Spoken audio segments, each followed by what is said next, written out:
All right, so good morning, good evening, good afternoon, wherever you are. And I think I finally got my camera mount fixed,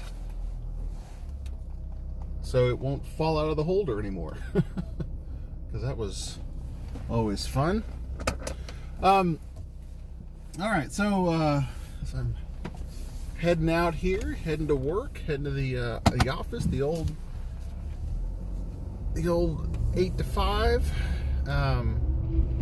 Which really for me is more 8:30 to 5:30.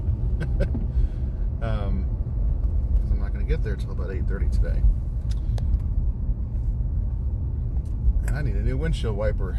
This one is well, is what it is. All right, so Royals video here. I was making a video the other day when I was testing this car mount for my phone. And I was talking about the bullpen, and then the phone fell out of the holder, and everything. Nothing happened. It just fell onto the floor, and it was right towards the end of the video, and everything got all wonky. Then the video, and it exited out, and then the video didn't save. So whatever. I thought about going back and redoing that video, but I'm gonna just talk about go a little different direction on this. But I do want to say real quick about the bullpen. As spring training is underway down in Surprise, Arizona for the Royals, the bullpen is a cause of great concern. And the Royals have one arm, I would say Ian Kennedy, who I have, that's the only arm I have any confidence in that bullpen on. Everybody else is just a guy. And I think this is one of the reasons why the Royals might continue to struggle. Greg Holland and Trevor Rosenthal, both veteran pitchers. Obviously, Holland, 140 career saves with the Royals.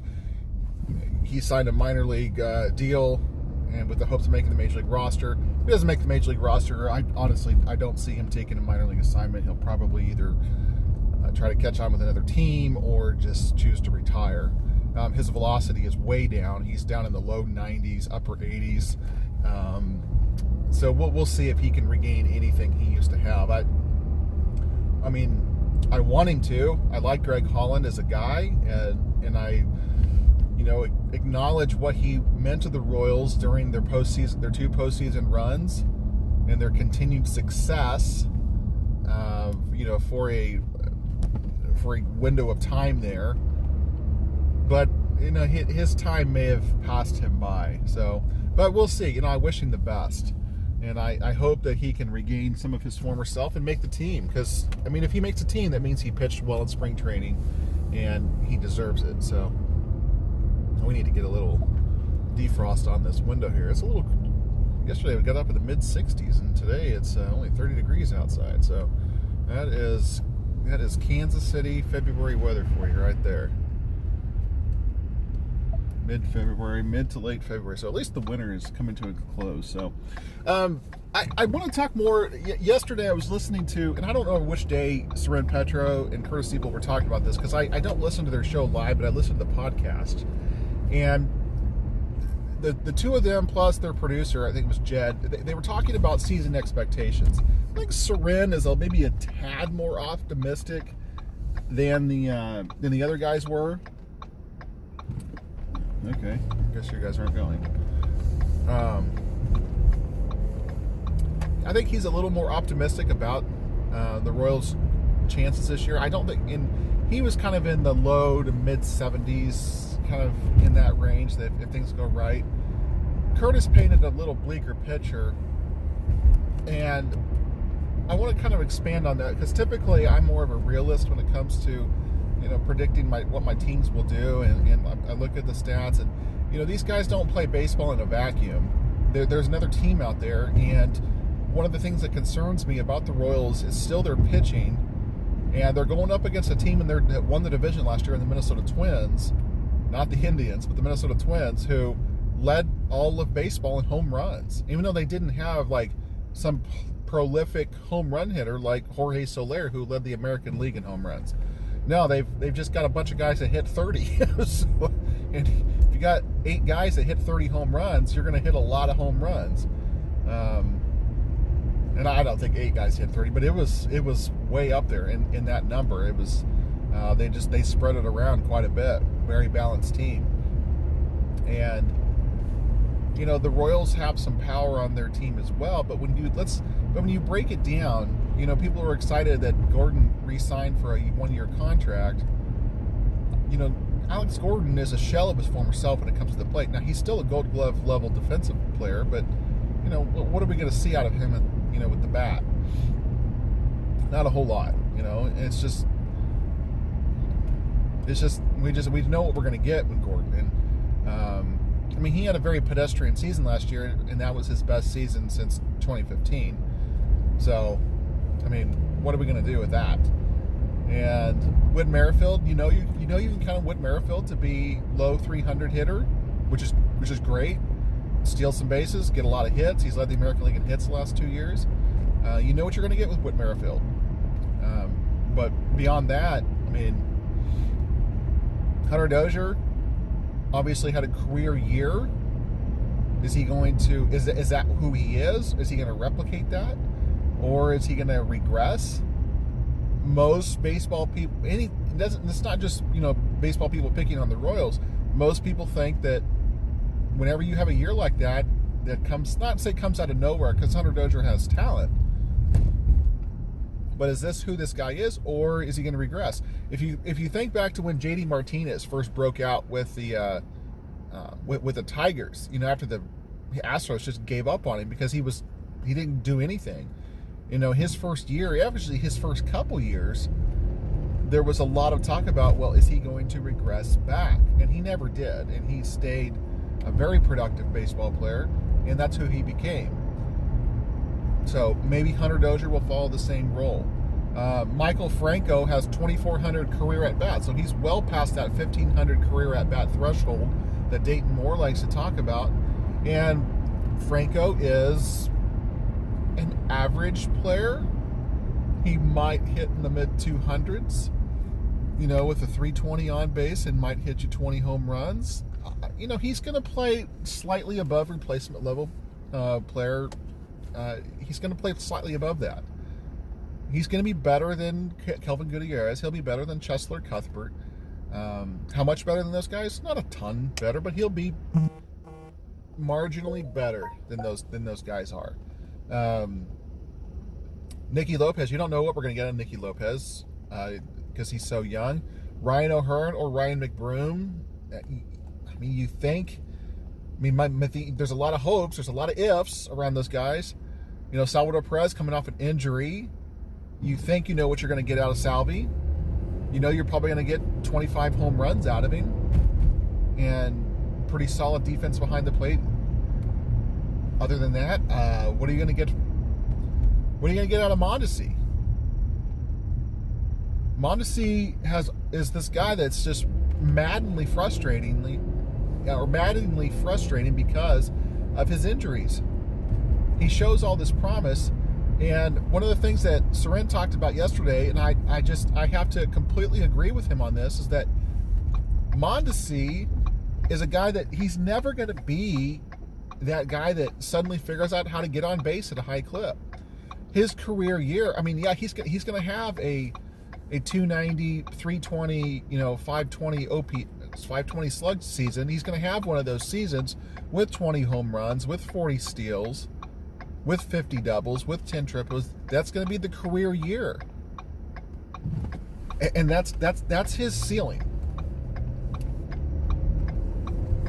And if that's the kind of production you get, or in production below that, and he's just a piece of the puzzle, then I think the Royals, I think he should be considered the shortstop of the future, or at least for a while, and maybe move to second base when Bobby Witt Jr. is ready.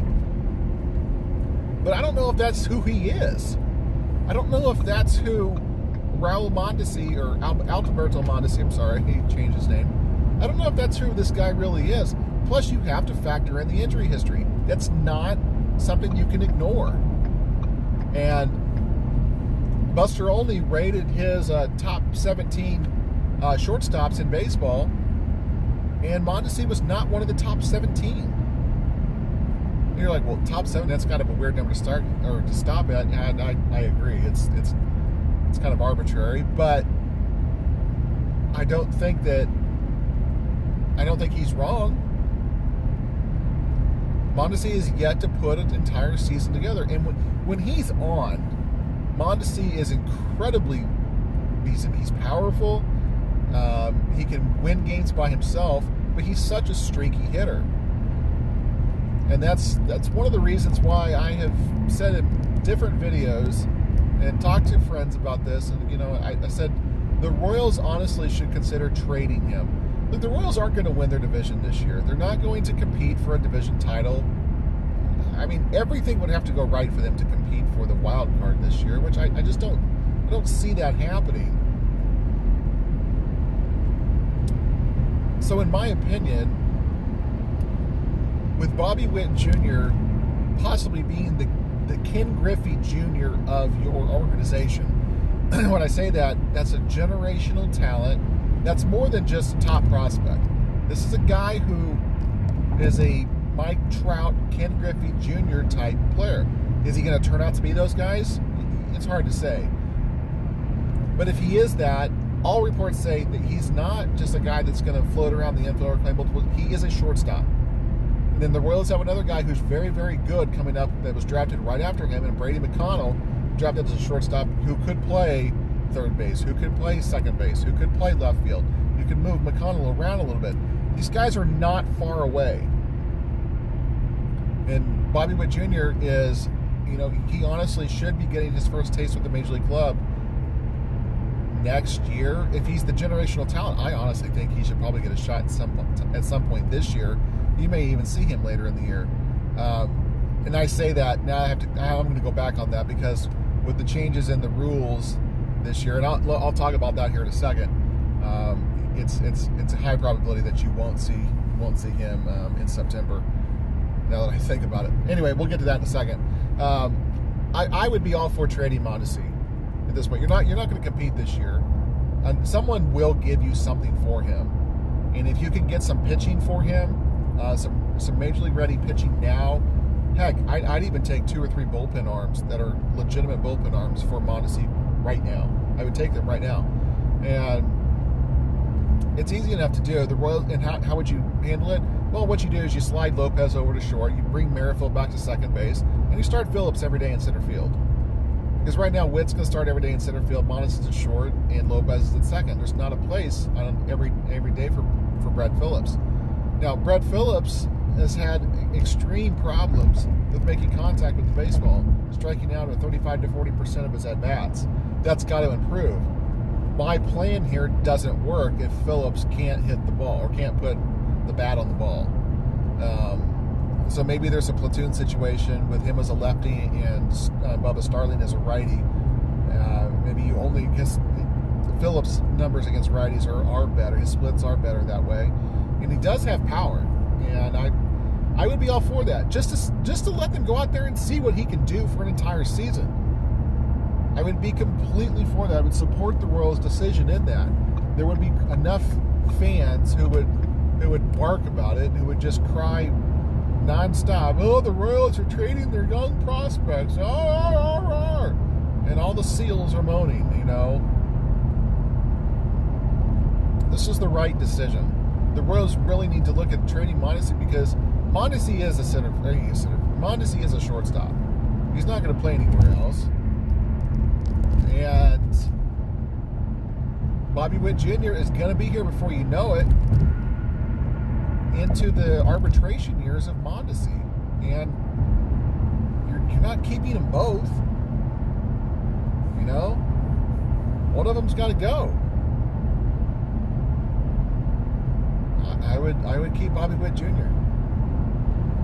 And that's what I think the Royals should do here. So my expectations are I don't think Soler's going to hit 48 home runs again. I think he'll do well, but I predict mid-30 home run totals for him. I think the Royals should take that and run away and hide with that number. I think their offense is going to be average to above average. I think they're going to struggle to score runs at times because, again, it's not a high on-base percentage team. They're going to have to rely on hitting the ball out of the ballpark, which They don't play at a ballpark that's conducive to that on a consistent basis. So, I'm looking at it right now I still don't know what the bullpen's going to look like because it's just a bunch of trash out there. And the starting rotation is trash as well when you really break it down. Jacob Junis is a guy who's just a 5 ERA guy. Mike Montgomery's a journeyman, a puss thrower from the left side of the plate, or left side of the plate, coming down the left side of the rubber.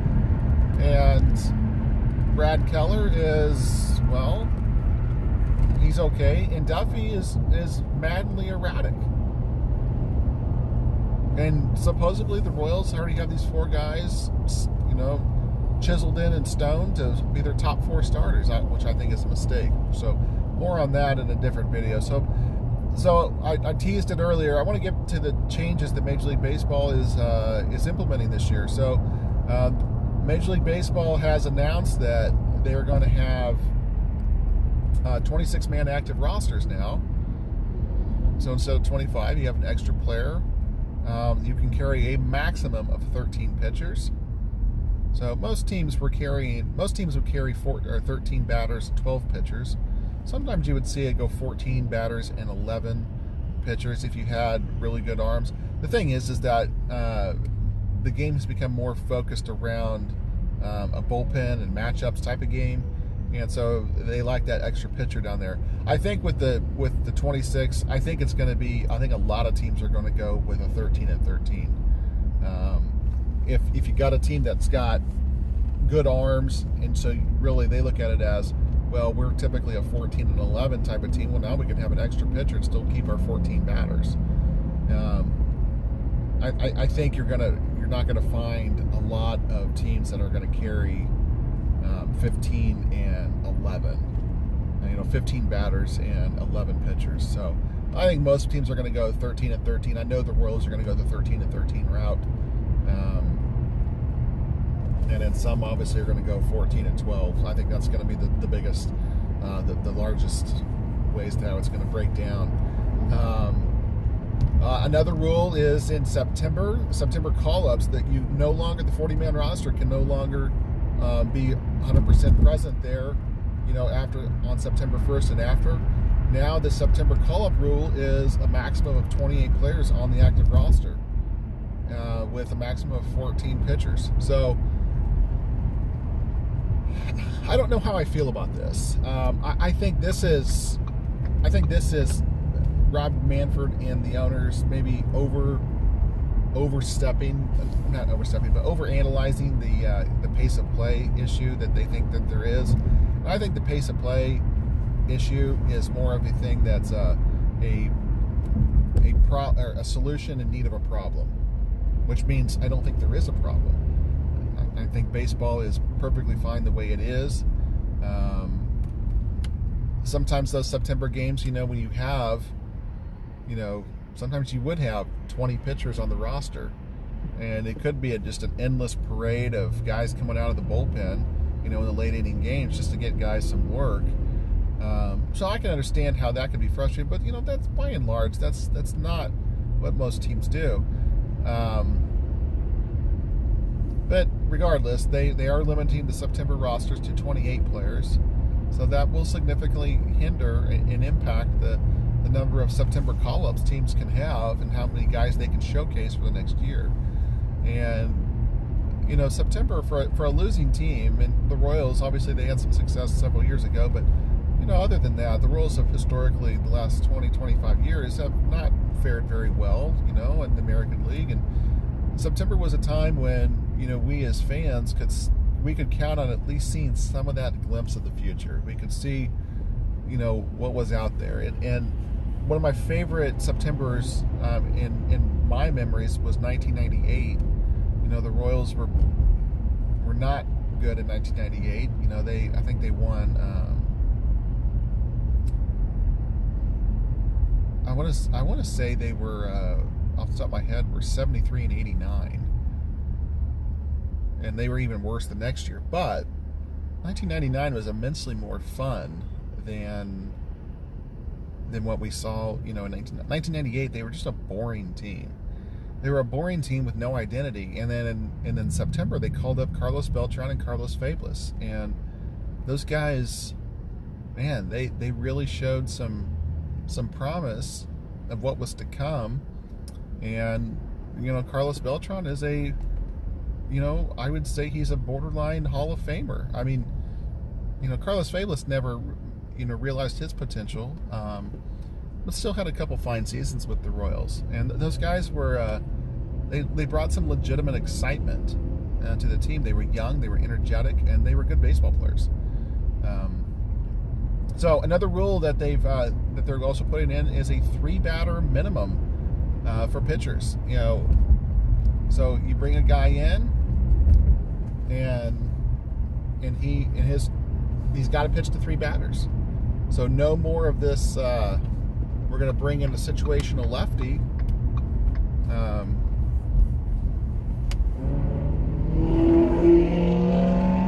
Yeah, you just floor your. Just speed up there, buddy. You're awesome. So no more are you going to see any of this. Sending a guy out there, just a lefty, just to face a lefty. So it's gonna. Some people complain that, oh, well, there's some guys that are just going to lose jobs because they're lefty specialists. You know what? Maybe those guys shouldn't be employed. If the only batters you can get out are the lefties, maybe you need to come up with some different pitches and diversify your arsenal a little bit. So I'm actually in favor of this rule. I think this is going, from a pace of play issue, I don't think it's going to affect it, but I do think I think it's good in the sense that it's going to limit the amount of position players that you're going to see being run out there into the game, especially in extra inning games when managers in random June games, they burn through all these pitchers in one at-bat situations. And then the game ends up going to extra innings, and they have no pitchers left. So they got to either run a starter out there, or they got to run a middle infielder out there just because the game's not over. And I think this will help that quite a bit. So, and the added roster spot will help that as well. So how often does that happen? Not a lot, but you've been seeing it a little more in recent years. They also put in a rule, to build on that, about the position players. If a position player who is a non-pitcher comes into the game, he can't come into the game before the 9th inning unless his team is down by 6 runs or more. So they're gonna, and that's just to protect the guys who are not pitchers, from getting hurt throwing pitches. And it is what it is. So that's some of the highlights there of the rule changes that are coming into effect this year. I think the Royals the Royals really don't have a lefty specialist. I know Tim Hill, they look at him as kind of like that way sometimes, but the Royals just need better pitching in general, and we'll see if they can get it this year. So that's pretty much the video for today. Let me know what you think. I kind of want to see how this first base battle plays out for the Royals. My prediction, I offered a prediction last year that went completely awry, and because I didn't think Salvi was going to be injured for the season, and I didn't think the Royals were going to be serious in starting Chris Owings and Billy Hamilton and Terrence Gore for the first 2 months of the season, and playing Billy Hamilton as long as they did, and Lucas Duda. It was just awful roster construction last year. I'm hoping Dayton Moore learned his lesson from the abysmal roster construction from last year and actually looks at the analytics and does not run out these retreads again. And I don't think he will, but we'll see. Sometimes Dayton Moore surprises me, and not in a good way. And it's going to be one of those things where he's gonna have to earn some of this trust back, that he built up, through some of those winning years, because a lot of the moves he's made recently have not panned out. And honestly, the Royals didn't hardly make any moves this offseason other than getting Michael Franco and a couple, obviously Holland and Rosenthal as minor league deals. Other than that, the Royals they were not active this postseason or this offseason. And hang on there, you have to wait. You can't just jump out into traffic. Doesn't matter how crazy your haircut is. So, all right, that's the video. Do I want to offer a prediction right now? My gut prediction tells me the Royals are going to be 71-91. I don't think they're going to lose 100 games, but I do think that they're going to lose 90 until I see something better out of the pitching. And we'll talk more about what I think what they should do with their starting pitching in the next video. So thanks a lot, guys. Have a nice day.